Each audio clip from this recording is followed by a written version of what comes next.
Il semble que beaucoup d'idées fausses circulent autour de la réforme des retraites. L'économiste Thomas Piketty dit que les riches en sont les grands gagnants.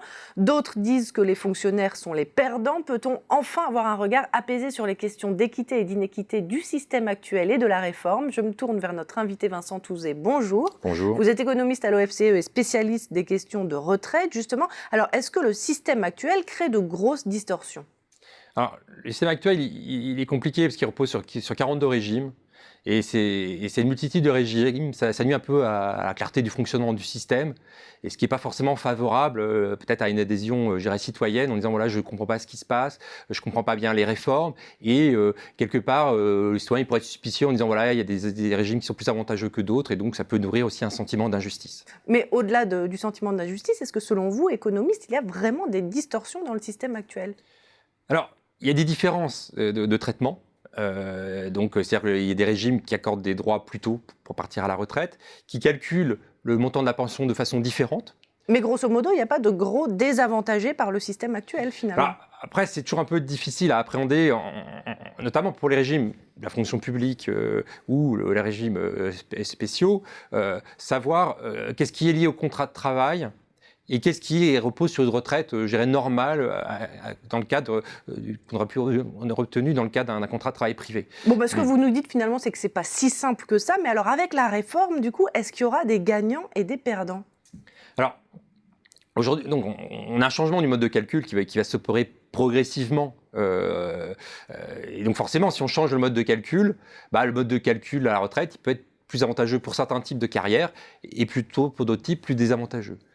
Alors, si on met à part les régimes d'État, fonction publique, les régimes spéciaux, qui eux vont être forcément plus impactés par le changement du calcul, la nouvelle pension, ce sera le reflet de toute une vie de travail, donc le reflet d'un salaire qui sera le reflet de toute l'activité. Aujourd'hui, ces régimes-là, on calcule en général la retraite sur un dernier salaire ou un dernier traitement indiciaire. Donc eux, forcément, ils vont être assez impactés, ce qui explique qu'aujourd'hui, il y a des grèves et qu'il y a des négociations qui s'opèrent, je dirais, employeur par employeur, pour essayer de clarifier cette situation du avant-après.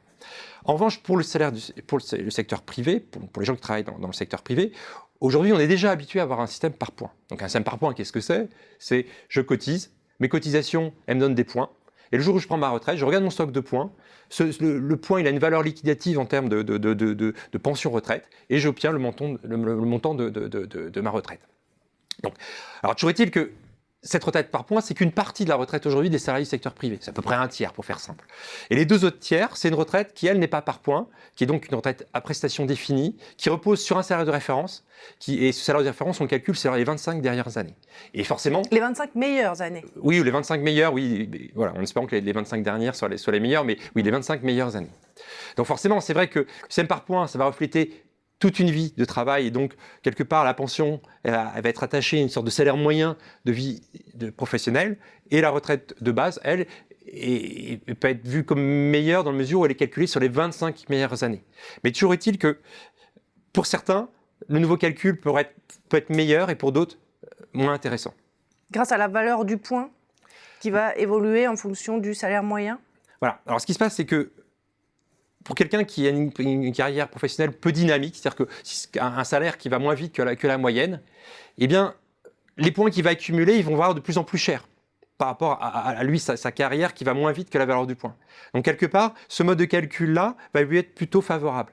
En revanche, pour ceux qui ont des carrières plus dynamiques, et éventuellement avec des très belles années, notamment sur 25 ans, forcément, ce calcul-là va être moins favorable. Donc, effectivement, il va y avoir un peu une sorte de redistribution entre des gens plus chanceux vers des gens un peu moins chanceux. Voilà, donc il y a une modification du contrat social qui va s'opérer progressivement dans ce sens-là. Alors, il n'y a pas forcément donc, une grande équité qui va naître avec ce nouveau système, mais quid de la clarté? Est-ce que par contre, on y voit plus clair? Parce que ça n'a pas l'air aussi simple que ça. Alors, c'est le fameux 1 euro cotisé offre les mêmes droits, quel que soit son statut, qui participe à l'idée que ce serait simple. Alors, toujours est-il que en temps réel, pour un salarié, il pourra avoir une idée du montant de sa retraite finale en regardant son stock de points. Voilà, j'ai beaucoup travaillé, j'ai accumulé des droits, et à chaque instant, il pourra se faire une projection de quel sera le montant de sa retraite par rapport à la valeur liquidative du point du moment.